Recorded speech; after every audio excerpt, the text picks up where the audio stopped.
Hello, and welcome to the Michigan Department of Education's year-long activity, Champions for Literacy in Michigan. My name is Katie Petrowski. I'm a literacy consultant with the MDE, and I'm here today with Sheila Alice. Sheila Alice serves as the Chief Deputy Superintendent for the Michigan Department of Education. She joined our department 4 years ago, bringing with her 42 years of experience working in 2 local school districts. During her tenure at the department, she's also served as the interim state superintendent for more than 15 months following the untimely death of the then state superintendent, Brian Whiston. She is the first and only woman to serve in the role of state superintendent. She has been a classroom teacher, a curriculum director, an elementary principal, the director of elementary programs, director of academic services, and the chief academic officer while working in Plymouth-Canton County Schools and Livonia Public Schools. In addition, she's been an adjunct professor in literacy at the graduate and undergraduate level at a Southeast Michigan university, as well as a member of several local, regional, and state education committees and commissions.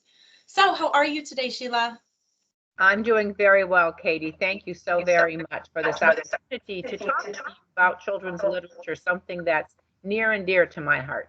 We appreciate you being here. The Michigan Department of Education has a document called Celebrating Authors of Color and the Works of Literature, and we house that on the department website. Can you please tell me which text from that list you chose to tell us about today? Yes, Katie. I chose the book Little Leaders, Bold Women in Black History. Great. And why or how does that text speak to you? When I was growing up, so when I'm thinking about what book that I wanted to choose, I wanted a book that exemplified and promoted women, young girls, in different career paths so that they could see themselves or see others in careers perhaps that they hadn't thought of, careers that they typically don't see women in. And the reason for that is because when I grew up, my dad always said that all of his children were going to college. So not going to college was never an option for us. But my father also promoted that his 2 daughters were going to have careers that were not careers that were typical of careers that men pursued. We were going to have careers that women typically had during my time growing up, which was you were either a teacher, a nurse, a dental hygienist, or a secretary or a receptionist. So I chose to become a teacher at a very early age. And what I realized as I grew older is that there were so many more careers that were available to young girls and women.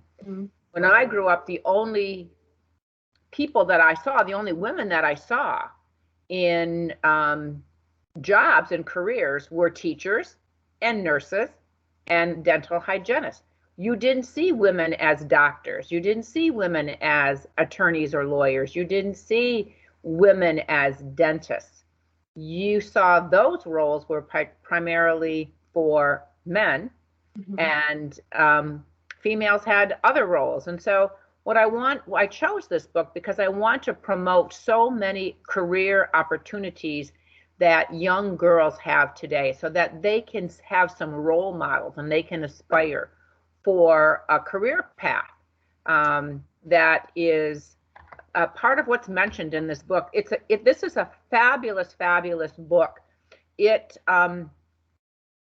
chronologically lists Black women in roles as activists, in roles where they have broken the glass ceiling, in roles that shows women as leaders, Black women as leaders. And so I wanted to share this because I wanted young girls, Black girls or girls of any color, to be able to see themselves in different roles. And so knowing how much this text speaks to you, and it's very personal for you, and you want to maybe influence others to dive into this text as well. Do you have an idea of maybe how this text could be used either in a classroom or a home environment? Absolutely. I think that this is a prime vehicle for promoting in young girls. These are the careers that are available to you. You can be an anthropologist. You can be a chemical researcher.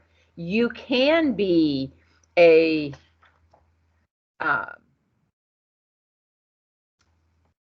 political activist. You can go into sports. You can be a filmmaker. You can be a director. You can be a writer. When I grew up, the anchors on the news, the sport, were all male. So the news anchors were all male. The on the radio shows, the broadcasters were all male.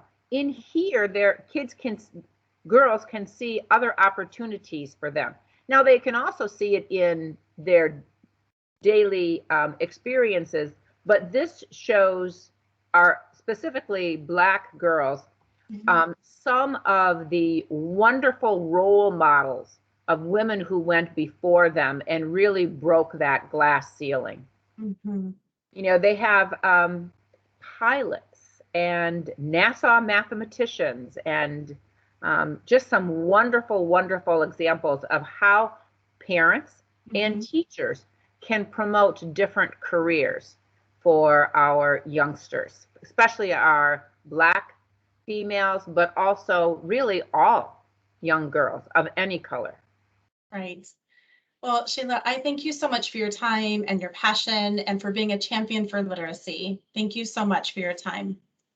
Katie, it was a pleasure to be able to share this book with you, and I do hope that others will pick it up and share it with young Black girls, young girls of all colors and ages. And thank you for your efforts to bring the messages of literacy to our homes and into our schools. Thank you. Thank you so much.